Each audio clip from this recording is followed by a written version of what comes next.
বিয়ের আজ ৩ বছর পর নিজের স্বামীকে নিজের চোখে আবারও দেখলাম। সেই যে বিয়ের পরের দিন আমেরিকা পাড়ি জমিয়েছিলেন, আর আজ এসে হাজির হলেন দেশে। গাড়ি থেকে নেমেছেন এইমাত্র, পরনে কালো স্যুট কোট, পায়ে চকচকে জুতো, হাতে ব্যান্ড ওয়াচ, চোখে সানগ্লাস। একদম নায়কের মতো একটা ভাব। আর থাকবেই না বা কেন? শেখ সিস্টেমস নতুন সিইও আজ থেকেই তিনি। এতদিন তার মা ছিলেন, আজ থেকে তিনি দায়িত্ব নিয়েছেন। আর তাই তো এয়ারপোর্ট থেকে বাড়ি না গিয়ে সোজা চলে এসেছেন অফিসে। সাথে একজন মেয়েও আছে। বাহ, এন্ট্রি যেমন নায়কের, সাথে নায়িকাও। তার সাথে নারী দেখে আমার অন্তর পুড়ে যাওয়ার কথা, কিন্তু আমার কিচ্ছু হচ্ছে না, কারণ উনি শুধু নামেই আমার স্বামী। বিয়ের পরে উনি চলে গিয়েছিলেন আমেরিকায়। এটা কি কোনো কথা? বিয়ে জোর করে দেওয়া হয়েছে বলে স্ত্রীকে ছেড়ে চলে গেলেন। কাপুরুষের মতো একটা কাজ করছেন উনি। উনার বাবা মা আলাদা থাকেন, উনার বাবা আমেরিকায় আর মা দেশে। এই ৩ বছর তিনি বাবার কাছেই ছিলেন। তার মা একজন বিজনেস উম্যান। যাই হোক, আমার স্বামীর নাম রেজওয়ান, পুরো নাম রেজওয়ান শেখ। আমি নওরিন আরা নুজা, সবাই আমাকে নুজা বলেই ডাকে। গত ৩ বছর ধরে রেজওয়ানের স্ত্রী হয়ে তার বাড়িতেই আছি। আর কী বা করব, এতিম হয়ে এসেছি এই দুনিয়ায়। তাদের অফিসেই কাজ করি, উনার মায়ের সেক্রেটারি হয়ে। আজ থেকে হয়তো উনার সেক্রেটারির দায়িত্ব নিতে হবে। রেজওয়ান গাড়ি থেকে নেমে অফিসের দিকে এগিয়ে আসে। ম্যানেজার ফুলের তোড়া দিয়ে তাকে স্বাগত জানান। তিনি ভিতরে যাচ্ছেন আর সবাই ফুল ছিটাচ্ছে। আমিও বিরক্তি নিয়ে ফুল ছিটিয়ে দিলাম। আর কী বা করব, এছাড়া কোনো উপায় নেই। হঠাৎ রেজওয়ান থেমে যান। আমাকে লক্ষ্য করে সানগ্লাসটা খুলে বাঁকা চোখে কিছুক্ষণ তাকান। কিছুক্ষণ তাকিয়েই মুখটা কঠিন করে ফেলেন। আমি জানি কেন, কারণ হয়তো তার ধারণা আমার জন্যই তিনি ২ বছর দেশের বাইরে ছিলেন, নিজের মা বোনের কাছ থেকে দূরে। রেজওয়ানের তাকানো দেখে আমি মাথা নিচু করে নেই। না জানি কি বলেন, কিন্তু আল্লাহর হুকুমে কিছু বলেন না, চুপচাপ অফিসের ভিতরে চলে যান। আমিও তপ্ত শ্বাস নিয়ে হাতে থাকা ফুলের পাপড়িগুলো নিজের উপর ছিটিয়ে অফিসের ভেতর যাই। এদিকে ম্যানেজার রেজওয়ান সিইও রুমে নিয়ে গেলেন। রুমটা চারিদিকে চোখ বুলায়। রুমটা বেশ সুন্দর। মেঝেতে চকচকে ধূসর মার্বেল, ছিমছাম পরিষ্কার। দেয়াল জুড়ে হালকা ধূসর রং। একপাশে বিশাল কাঁচের জানলা, যেখানে শহরের দৃশ্যটা হাতে ছুঁয়ে দেখা যায়। ঘরের মাঝখানে ভারী এক কাঠের ডেস্ক, তার ওপর গুছিয়ে রাখা ফাইল, একটি কালো লেদার ডেস্ক প্যাড, সোনালি রঙের কলমদানি আর একটি ডিজিটাল ঘড়ি। ডেস্কের ঠিক পেছনে ঘন নীল রঙের হাই ব্যাক চেয়ার, তার সামনে দুটি হালকা ছাই রঙের অথচ আরামদায়ক ভিজিটর চেয়ার। এক কোণে কালো লেদারের সোফা সেট, মাঝখানে কাচের কফি টেবিল। টেবিলে একটি বাটিতে সাজানো শুকনো ফুল, পাশে ম্যাগাজিনের স্তূপ। দেয়ালের একপাশে কাঠের সেলফ, সেখানে কয়েকটি পুরস্কার, কয়েকটি বই আর একটি ছোট সুকুলেন্ট গাছ। ছাদে ঝুলছে নরম আলো ছড়ানো সিলিং লাইট। রেজওয়ান রুম দেখে বেশ খুশি হয়। চারিদিকে দেখতে দেখতে চেয়ার টেনে নিজের ডেস্কে বসে ম্যানেজারকে উদ্দেশ্য করে বলে, আমার অ্যাসিস্ট্যান্ট বা সেক্রেটারি নেই? ম্যানেজার বলেন, জি স্যার আছেন। রেজওয়ান এটা শুনে বলে, ঠিক আছে, আপনি যান। এই মাসের বাকি সব ডিলের ফাইলগুলো নিয়ে সেক্রেটারিকে পাঠান। আমার ডেস্ক রেজওয়ানের রুমের পাশেই। ম্যানেজার এসে আমাকে ফাইল দিয়ে রেজওয়ানের রুমে যাওয়ার জন্য বললেন। এটা শুনে ভয় আর টেনশন আমি একেবারে শেষ হয়ে যাচ্ছি। না জানি কি থেকে কি হয়, তবুও নিজেকে সামলে নিলাম। সব ফাইল গুছিয়ে নিয়ে ওনার রুমে গিয়ে দরজায় নক করলাম। May I come in sir? উনি চোখ তুলে আমার দিকে তাকিয়ে কিছু মুহূর্ত নীরব থেকে উত্তর দিলেন, কাম। অনুমতি পেয়ে আমি ধীরে ধীরে ভেতরে গেলাম, ফাইলগুলো টেবিলে রাখলাম।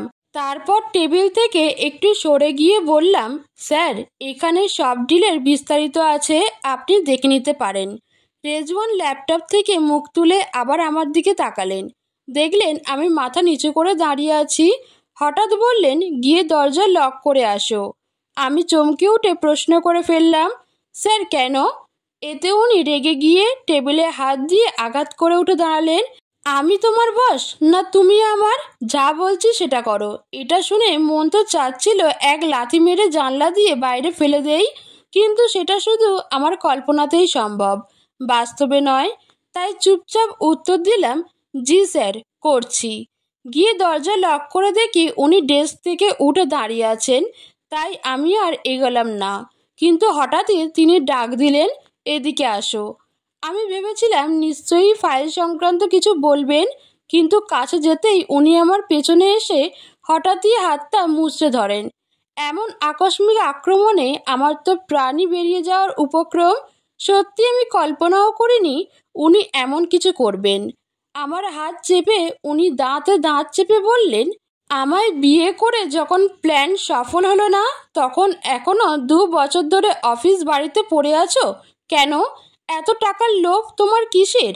আমি নিজেকে ছাড়িয়ে নেওয়ার চেষ্টা করে বললাম, ভুলে যাবেন না এটা অফিস, আমি আপনার কর্মচারী। আমার সঙ্গে এমন ব্যবহার আপনার একদমই ঠিক হচ্ছে না।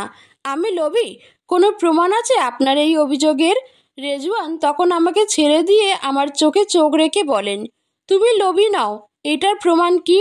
এত কথা বলতে তোমার লজ্জা করে না? মন চাচ্ছে এই খারাপ মানুষটাকে এই রুমেই মেরে কবর দিয়ে দিই, কিন্তু তা তো পারবো না। তাই দীর্ঘশ্বাস ফেলে কিছু বলার জন্য ঠোঁট খানিকটা ফাঁক করলাম। ঠিক তখনই দরজায় নক করে কেউ। রেজওয়ান দ্রুত গিয়ে নিজের জায়গায় বসে পড়লেন, আর আমি নিজের কথা নিজের গলায় গিলে দরজার দিকে এগিয়ে দরজা খুললাম। দরজা খুলতেই দেখি ওনার সাথে আসা মেয়েটি এক প্রকার ধাক্কা দিয়ে রুমে ঢুকেই বলল, রেজওয়ান, দরজা লক করে ওর সঙ্গে কি করছিলে? আমি বুঝতে পারলাম মেয়েটি হয়তো রেজওয়ানের গার্লফ্রেন্ড। পরিস্থিতি সামলাতে আমি শান্তভাবে বললাম, না ম্যাম, স্যার অফিসে নতুন এসেছেন, আমি তার সেক্রেটারি, তাই সব কিছু দেখাচ্ছিলাম। এ কথা বলেই দেরি না করে রেজওয়ানের দিকে তাকিয়ে বললাম, স্যার তাহলে আমি যাচ্ছি। রেজওয়ান উত্তর দেন না, কিন্তু মেয়েটি কড়া গলায় বলে, ওকে তুমি যাও। রেজওয়ান এমনিতেই মেজাজ খারাপ, এর মধ্যে এই রাহা এসে হাজির। রাহা এসে রেজওয়ানের সামনের চেয়ারে বসে পড়ে। সে রেজওয়ানের চাচাতো বোন, আমেরিকায় থাকে। আমি রুম থেকে বেরিয়ে এসে নিজের ডেস্কে বসে কাজ শুরু করলাম। একটা বড় প্রজেক্টের কাজ হাতে মন লাগিয়ে কাজ করছিলাম। একটু সময় পর পিয়ন এসে বলল, নুজা আপু, স্যার বলেছেন 2টো কফি নিজে বানিয়ে নিয়ে যেতে। আমি হতবাক হয়ে বললাম, কি বলছেন? আমি দেব কেন? আপনারা কিসের জন্য? পিয়ন সরলভাবে উত্তর দিল, আপনাকেই নিয়ে যেতে বলেছেন স্যার। এটা শুনে দীর্ঘশ্বাস ফেলে বললাম, আচ্ছা দিচ্ছি। তারপর ধীরে ধীরে অফিসের কিচেনে গেলাম। কাপ বাছাই করতে গিয়ে ভুল করে জোড়া কাপই নিয়ে ফেললাম। কফি ঢালতে গিয়ে গরম কফি হাতে পড়ে গেল, লাল হয়ে গেছে হাতটা। এসব উপেক্ষা করে কফি বানাতে গিয়ে রেজওয়ানের রুমে গেলাম। দরজায় নক করলাম, কোনো সাড়া নেই। সাড়া না পেয়ে আলতো করে ধাক্কা দিলাম দরজায়, আর তাতেই দরজা খুলে গেল। এভাবে রুমে ঢুকতে সেই মেয়ে রেগে গিয়ে বলল, বসের রুমে ঢোকার আগে নক করতে হয় না? আমি মাথা নিচু করে শান্তভাবে বললাম, আমি করেছি, কিন্তু কোনো রেসপন্স পাইনি। তারপর এগিয়ে গিয়ে কফির ট্রেটা টেবিলে রেখে বললাম, স্যার আপনাদের কফি। তখনই মেয়েটি তাড়াতাড়ি উঠে গিয়ে বলল, আমি যাচ্ছি, কাজ আছে। এই বলে সে রুম থেকে বেরিয়ে গেল। আমি হতবাক, এত কষ্ট করে বানানো কফিটা খেলোই না, তাহলে বানালাম কেন রে মা, ফাজিলের বাচ্চা। কিছু সময় নীরবে দাঁড়িয়ে থেকে সেই বড় ফাজিল রেজওয়ানের দিকে তাকিয়ে বললাম, স্যার আমি যাই। কিন্তু এতে রেজওয়ান ঠান্ডা গলায় ধমক দিয়ে বলেন, তোমার কি আশা আমি উঠে গিয়ে কফি খাই? এটা শুনে মনে হচ্ছিল কফির কাপেই ওনাকে ডুবিয়ে দিই, কিন্তু না, কিছু না বলে ঠান্ডা মাথায় কাপটা ওনার সামনে এগিয়ে দিলাম। উনি কাপটা দেখে ভ্রু কুঁচকে বললেন, এটা কেমন কাপ, এই স্টিকার কেন? আমি সংযত কণ্ঠে বললাম, স্যার ভুল করে কাপাল কাপ নিয়ে এসেছি।